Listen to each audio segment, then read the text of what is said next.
Tweed, founder of Liberty Travel Coach, relocation strategist, and welcome to Free Thinkers Rising, secrets to reclaim control, defy the NWO, and find your tribe. Today, I'm going to share my story of how I left Canada and ended up residing in Mexico and receiving my permanent residency, which I just qualified for a few days ago. We just got the cards. So, my story begins actually quite a while ago, and something that I couldn't deal with anymore really was Canadian winters. And I didn't realize that I couldn't stand Canadian winters until I actually left Canada for the first time in winter. This was over 10 years ago that this happened to me, that the first time I left, I didn't understand snowbirds. I just thought, why would people leave? We're Canadian. Winter is what makes us who we are, it makes us resilient. The seasons are beautiful. Why wouldn't you just suck it up and live through winter and deal with it? Until I left Canada for the first time in winter. And it was April. And where I lived in Canada, in Alberta, April was still winter. There was still snow on the ground. My husband and son and I took my parents to Graceland. My mom was a huge Elvis fan, and I had always wanted to take her. And so we took them and had a fantastic time, built memories. And the day before we were going to leave, my husband and I were standing on the deck of the condo that we had rented, and someone was mowing grass, and the sun was shining, and it was a beautiful day. And I thought, I get it. I get why people now leave Canada in the winter, because I knew what was waiting for me when I got back home, which was piles of snow to shovel because we hadn't been there for a week and it would have been building up. Anyway, went back home, stayed for a while, but the seed was planted that, you know what? Winter doesn't have to be my life for the rest of my life. And the older I got, the harder it got to deal with. Then in 2016, I actually went back to college as an adult student to get my diploma in travel and tourism. I graduated in 2018, and through that time in college, I realized I wanted to rekindle my love for writing and become a travel writer. So I launched a travel blog. And on the night of convocation in 2018, my husband and I got on a plane and went to Egypt, spent a week in Egypt. Then from there, we went to Jordan, spent 10 days in Jordan. From Jordan, we flew to Rome, Italy, and leased a car and drove it up through Western Europe and left the car in Amsterdam. And that trip, that extended travel, because we were in Europe for 3 months, we were in Italy for 3 months, Germany for 3 months, and Belgium, or sorry, Italy for 1 month, Germany for a month, and Belgium for a month, and drove through Austria, France. And that completely changed who we were. We realized that we didn't want to go back to Canada. We no longer wanted to live there. We had experienced so many different cultures and immersed ourselves in the destinations because we were driving through the country. We could stop places, we got to know people, and we just loved the lifestyle and the laid back lifestyle. And what we learned on that trip, we took home with us to Canada and tried to implement that into our lifestyle as much as possible. But like I said, the seed had been planted. So I had decided I was going to do some research and see where else could we live? How can we make this possible? And another place that was always a home to us was Texas.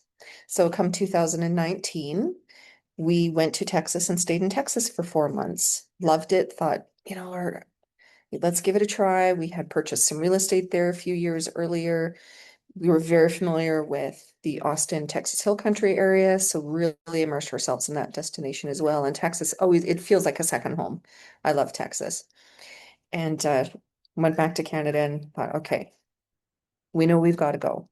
Keep doing more research, doing more research.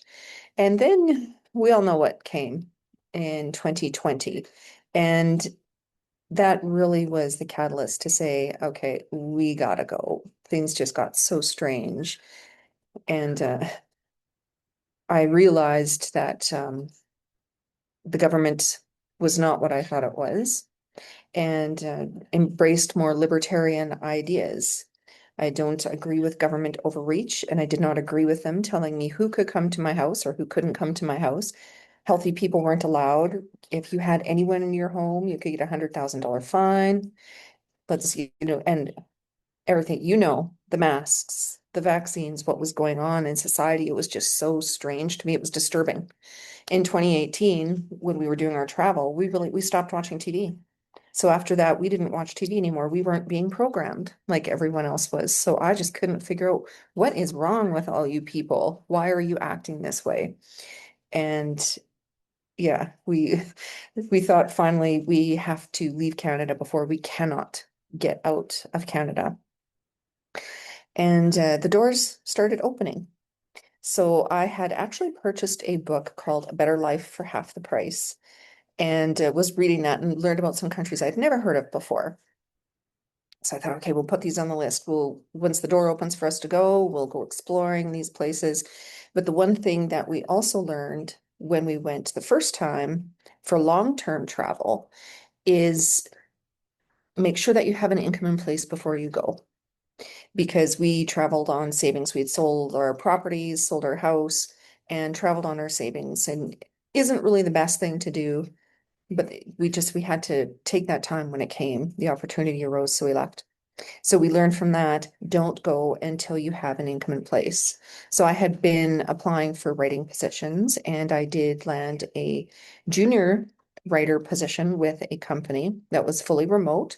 I thought, great, okay, now I've got income coming in. My husband had been working with real estate and his online work was starting to bring in income. We thought, perfect. We started selling things in our apartment like mad.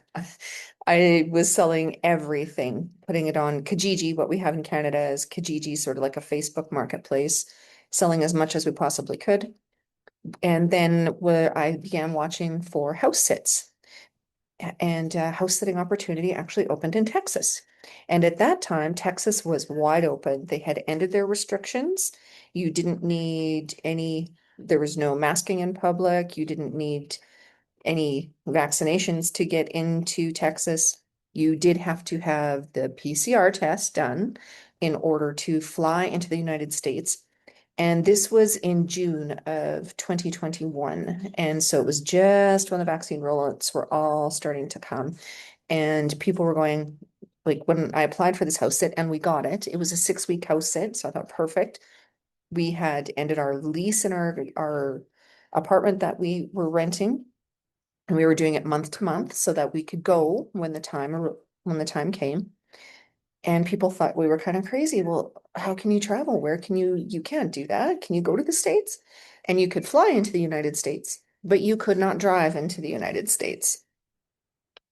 Yes, those times.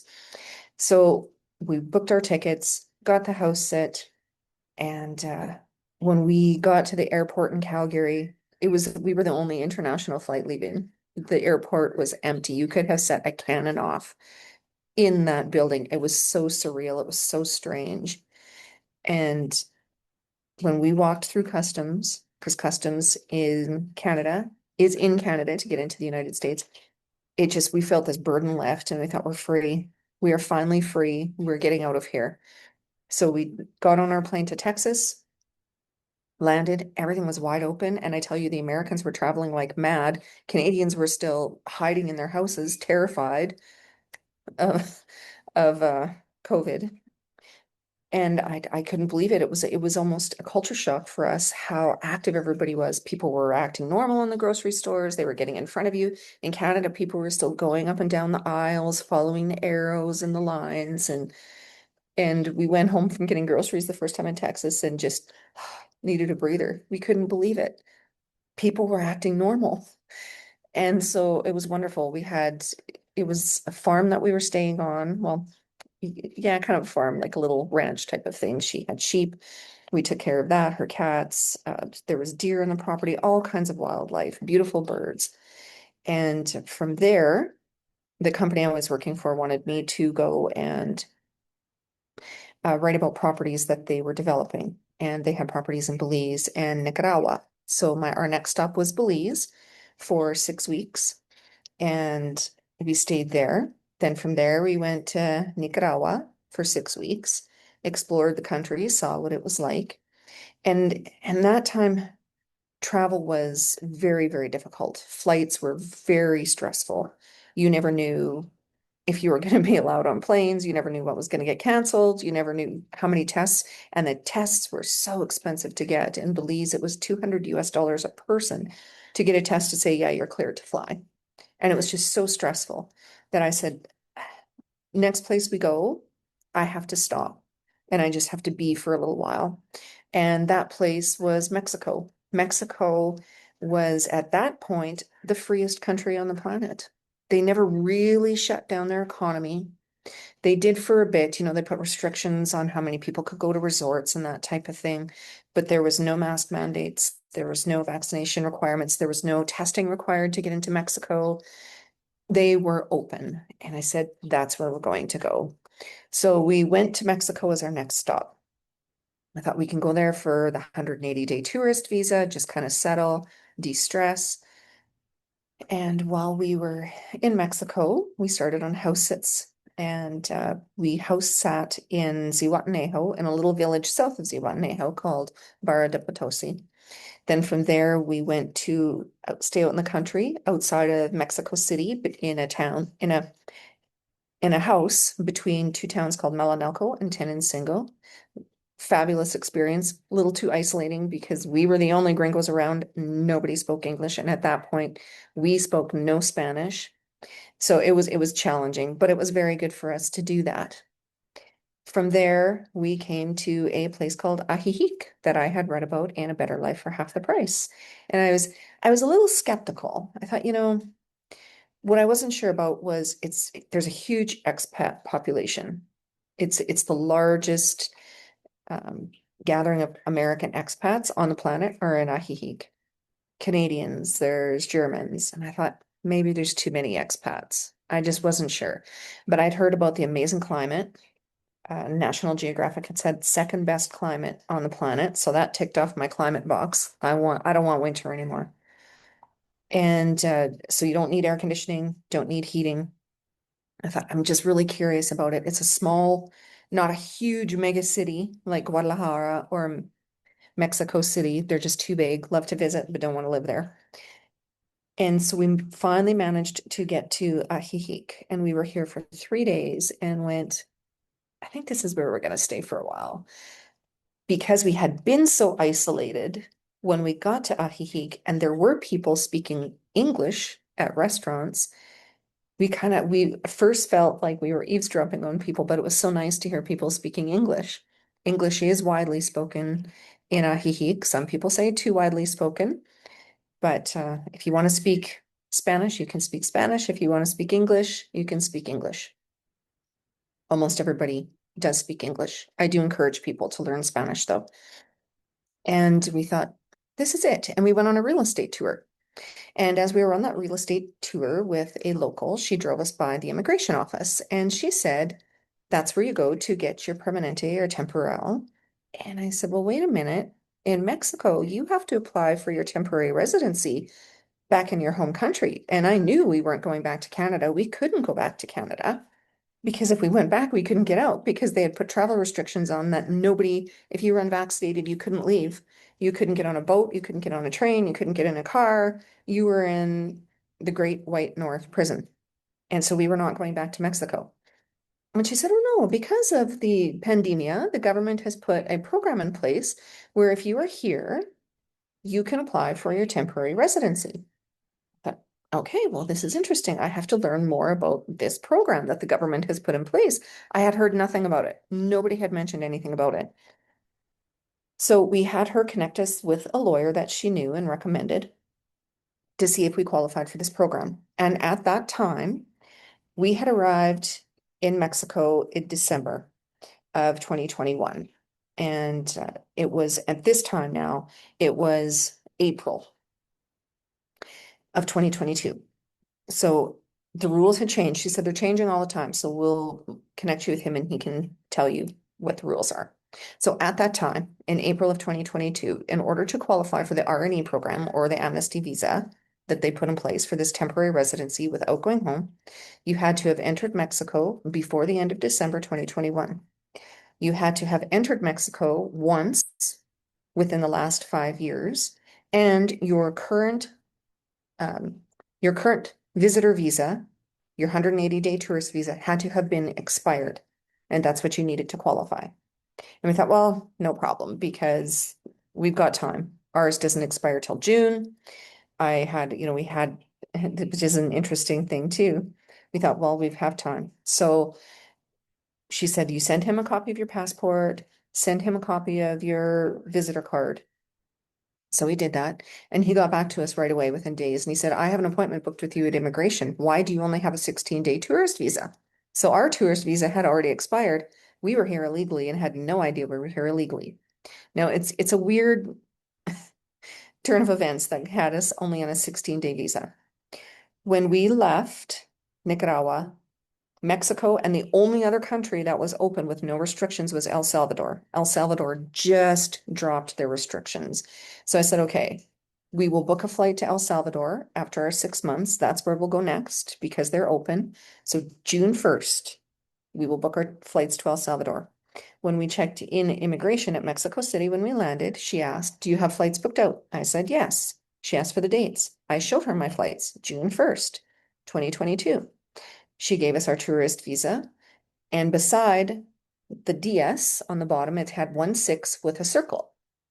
So I thought, 1-6. I looked at it when we were at our house and I thought, well, does this only mean 16 days? It can't possibly be. I showed her our flights, June 1st. So then I thought it meant it was good until June 1, 6, month 6, 1, 1-6, 1 of June. I rationalized it away and thought, okay, it's got to be fine. It was only a 16-day tourist visa. Why she did that, I don't know. We would have been fined when we tried to leave the country. Anyway, it all worked out in our favor. We qualified for the visa. Our lawyer took us down to immigration. It was the easiest thing we had ever done to obtain residency in a country. We were approved. We could stay for 4 years. Normally on the temporal in Mexico, you have to reapply after a year, or you can get a 2-year and reapply. We were granted 4 years. We didn't have to prove anything. We didn't have to prove our income, nothing. We just went, they gave us an interview. Why didn't you go back home? We're like, we couldn't travel because of the pandemic, so we were stuck here. We really like it here. We're making friends, other things they asked us, and just we told them what our income was that we were making, that type of thing. But it was so incredibly easy. And I tell you, the stress and the gratitude I have to Mexico for letting us stay when the insanity of what was going on in Canada was with the vaccine passports and people being coerced into getting this experimental vaccine. I'm eternally grateful to Mexico for opening that program and letting us stay. So that is how we ended up in Mexico with this incredible weather, found a beautiful community, and that's how we got here. Now, how did I start Liberty Travel Coach, and why am I bringing you this summit with these incredible speakers that you're going to hear from? While I was working for the junior writer, I had also progressed into being a managing editor for their magazine. And while I was at that magazine, it was libertarian focused. And I would have people sending me emails, Charlotte, where can we go to escape the New World Order? Where can we go? And I felt like my hands were a little bit tied because I knew of these intentional communities and I had learned about the Free Cities Foundation, which you will hear a lot of them. You'll see a lot of speakers from them in this series. And what they were doing is amazing and in trying to build communities and free cities for people to live in where you voluntarily go and somebody can't force you into doing what you don't want to do, that I just fell in love with the movement. And I felt that I really couldn't promote and speak about countries as openly as I wanted to because they had developments in certain countries, and that's what I was supposed to promote. For ethical reasons, I ended up leaving that magazine and decided to start Liberty Travel Coach and help people with the boots on the ground that I felt that they needed and giving them the information and connecting them.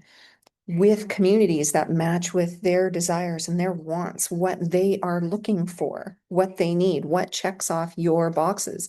Because what checks off my boxes may not be yours.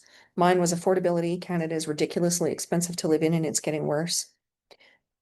Weather, no matter if anything changes with Canada, you've still got like the worst weather in the world. Sorry. And politics. I don't recognize Canada anymore. It is not the country that I grew up in. It has become so woke that it just breaks my heart. And it's not, I don't see a future there for me and my husband anymore. I don't see a future there for most people. I think it's headed to full-blown communism, and it scares me. I would never go back to the country if I didn't have family there. I go back to visit and that's it.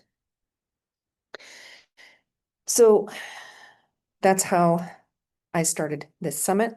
That's how I started Liberty Travel Coach. That's how I ended up in Mexico. Will we stay here in Mexico permanently now?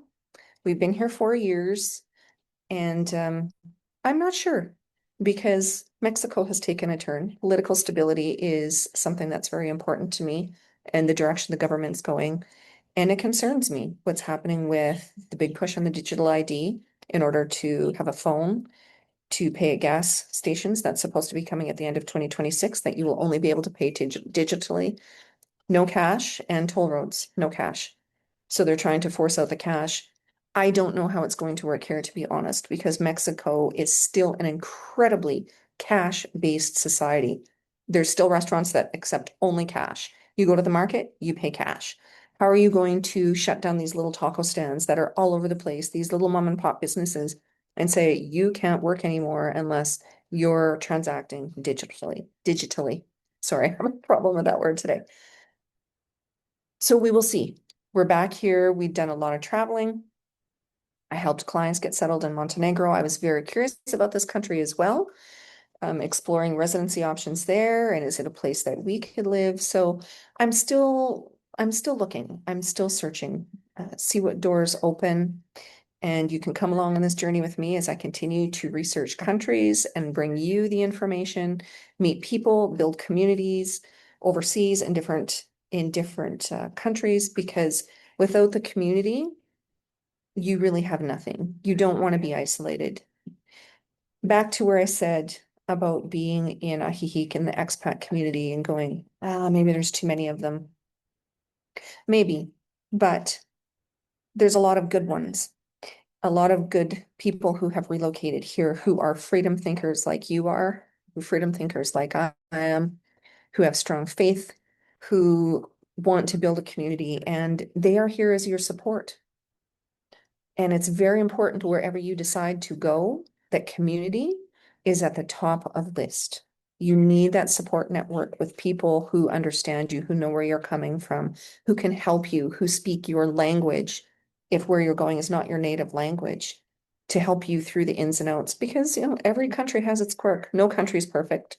None. My husband and I always say, if we could take one thing from every country we've been to and put it together and have that country, but you know what? It also makes us want to go back and visit those other countries. It makes us cherish and respect those other countries, and that's what makes them unique. So for now, we are here in Mexico. I'm bringing you Free Thinkers Rising. I hope and pray that you get wonderful information out of it. The speakers are going to bring so much value. You are going to learn about communities you've never heard of, consider countries you've never considered. You're going to learn about Bitcoin. You're going to learn how to defy the new world order. You're going to learn how to find your tribe and reclaim control. So thank you for coming along on this journey with me. I encourage you to watch all the speakers, reach out with any questions that you have, and I really encourage you to book your free 30-minute discovery call with me. I'll have the link down in the description of this video, and we can chat and see if we can work together and how I can help you find your new home, find your tribe.